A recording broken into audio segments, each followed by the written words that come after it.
அவ்வளவு பெரிய ஆள்பா. எங்க அப்பா யார் தெரியுமாடா? நான் சித்தாளா? ட்ரெயின் ஓடும் போது எங்க அப்பா நிப்பார், ட்ரெயின் நிக்கும் போது எங்க அப்பா ஓடுவார். அவ்வளவு பெரிய ஆளா? பிளாட்ஃபார்ம்ல முறுக்கு வைக்கிறாங்க. அம்மு, நான் மட்டும் உன்னை கூட்டிட்டு போய் கல்யாணம் பண்ணா என்னடி பண்ணிருப்ப? நல்லா இருந்திருப்பேன். தலை எழுத்து இந்த கும்பல வந்து மாட்டிக்கிட்டேன். அப்படியே அம்பானி வீட்டுக்கு மருமகளா போயிருப்பிய. முகரைய பாரு.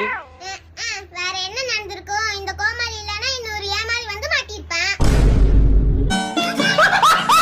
இது என்ன பருப்பு? மஞ்சப்பருப்பு. தோரம்பருப்பு. தோரம்பருப்பு. ஓகே. இது என்ன பருப்பு? சின்ன பருப்பு. பாசி பருப்பு. ஓ, இது என்ன? என்ன இதோட பேர் என்ன? என்ன இதோட பேர் என்னதான், ஆனா நல்லெண்ணெய். நல்லெண்ணெய். தெரியும் தெரியும் தெரியும். புரிஞ்சுது. இப்ப எல்லாம் புரிஞ்சுது. எல்லாம் புரிஞ்சுது. சமையல் பண்ணிடுவேன். நல்லா சமையல் பண்ணிடுவேன். பிரியாணியே பண்ணிடுவேன். சரி, நான் சொல்றத சமையல் பண்ணு. அடுப்ப பத்தவே. அது மட்டும்தான் மறந்து போச்சு. இன்னைக்கு உப்புமாவா? இந்த உப்புமா எனக்கு கொல்லுது ரமணி. எனக்கு வேண்டாம்.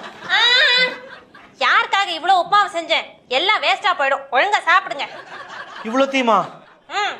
காலையில பேப்பர்ல ராசி பலன் பார்த்தேன். மனைவியால் கண்டம்னு போட்டிருந்தது. சரியா போச்சு. இப்ப சாப்பிட போறீங்களா இல்லையா? நீ ஒருத்தன் தாப்பா. நான் என்ன பழம்னாலும் கேட்டுட்டே. அம்மா, மொட்டை மாடியில நீங்க வடகம் காய வச்சிருந்தீங்களே, இப்பதான் அதை ஒரு காக்கா தூக்கிட்டு போச்சு.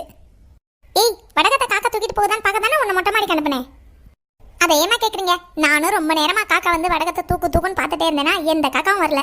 இப்பதான் ஒரு காக்கா வந்து வடகத்தை தூக்கிட்டு போச்சு. அதாம உங்ககிட்ட சொல்லலான்னு வந்தேன். ஏன்பா, நான் தெரிஞ்சுட்டா எப்படி இருக்கும்? நமக்கு எதுக்குப்பா வேண்டாத வேலை இல்லப்பா. நான் திருந்தறதா முடிவு பண்ணி